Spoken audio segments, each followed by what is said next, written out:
Bismillahirrahmanirrahim. وَأَذِّنْ فِي النَّاسِ بِالْحَجِّ يَأْتُوكَ رِجَالًا وَعَلَى كُلِّ ضَامِرٍ يَأْتِينَ مِنْ كُلِّ فَجٍّ عَمِيقٍ Sadaqallahul azim.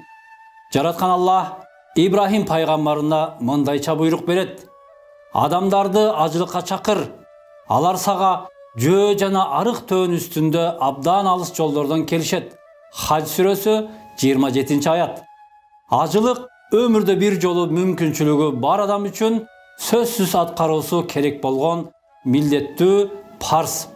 Мына ошентип пайгамбарыбыз өз кутман сахабаларына кабар берген кезде алар: "О Аллахтын элчиси, жыл сайынбы?" деп сурашканда ал: "Жок.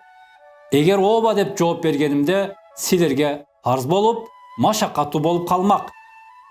Ажылык өмүрдө бир жолу мүмкүнчүлүгү бар адам үчүн парз деп жооп берген. Урматтуу мусулман бир туугандар, келиңиздер.